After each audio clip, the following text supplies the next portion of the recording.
Don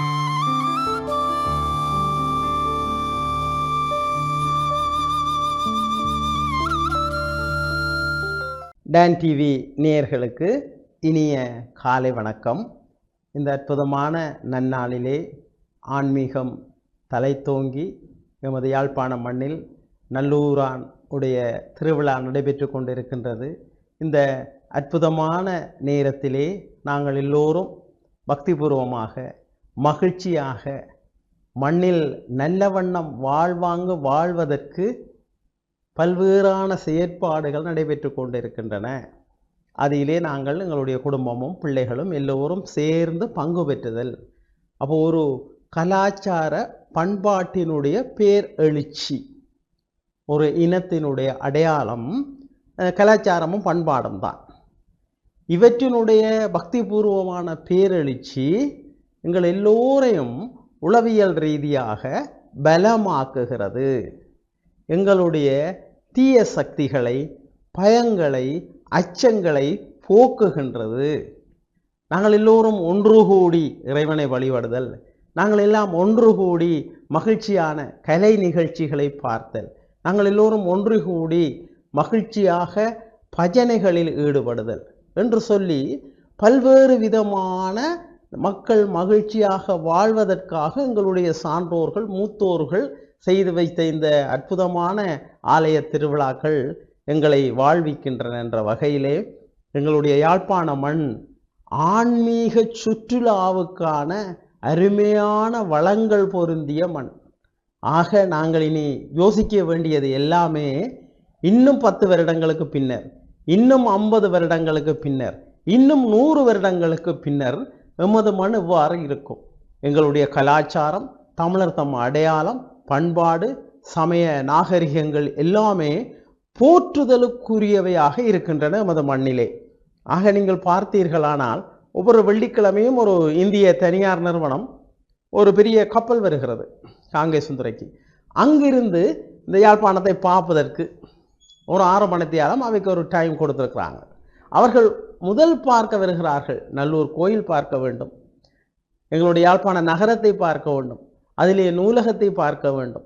ஆக ஒரு ஆன்மீக அடையாளத்தின், ஒரு கலாச்சாரத்தின் சுற்றுலா மையமாக எங்களுடைய யாழ்ப்பாணத்தை, யாழ்ப்பாண மாநகர சபையினரும் இதற்கான முயற்சியை மேற்கொண்டிருக்கிறார்கள். ஒரு அழகான தூய்மையான ஒரு நகரம், அந்த தூய்மையான நகரம் சுற்றுலா சார்ந்தது மட்டுமல்ல, உள்ளார்ந்த உளவியல் சார்ந்ததாக, ஆன்மீகம் சார்ந்ததாக இருக்க வேண்டும் என்ற வகையிலே ஒரு மிகப்பெரிய ஒரு பேர் எழுச்சி நடந்து கொண்டிருக்கிறது. ஆகவே இதனூடாக ஒரு வருமானம் மக்களுக்கு வருகின்றது, நேரடியாகவும் மறைமுகமாகவும். அப்போ இந்த ஆன்மீக இது இப்போ நீங்கள் பார்த்தீங்கன்னு சொன்னால் இந்தியா பாரம்பரியம், அப்போ இந்திய கோயில்கள் அதோடு இப்போ லிங்க் பண்ணுறோம் நாங்கள் விமானம் மூலமாக, கப்பல் மூலமாக.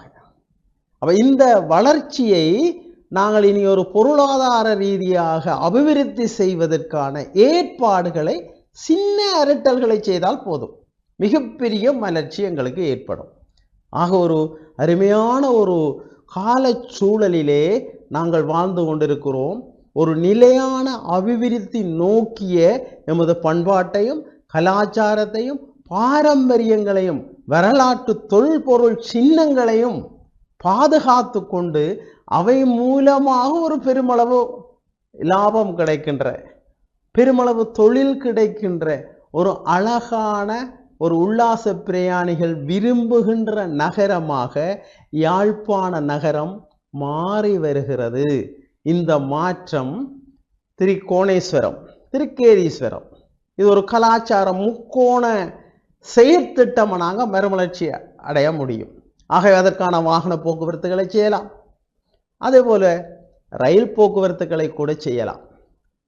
இவ்வாறு ஒரு பரந்த அளவிலான கலாச்சார முக்கோண திட்டம் ஆன்மீக ரீதியாக உல்லாச பிரயாணிகளை கவருகின்ற திட்டமாக மலர்ந்து எங்களுடைய உலகத்தில் 40 நாடுகளுக்கு மேல் இருக்கின்ற எங்களுடைய உறவுகள் மட்டும் அல்ல, வெளிநாடுகளில் இருப்பவர்கள், இந்தியாவில் இருப்பவர்கள், சீனாவில் இருப்பவர்கள் எல்லோரும் இந்த புனிதத்தை, இந்த மகிழ்வை, இந்த ஆன்மீக ஆற்றலை பெறுவதற்கு இந்த இயற்கையினூடாக, இந்த இறை வழிபாட்டினூடாக விரும்புகின்றார்கள்.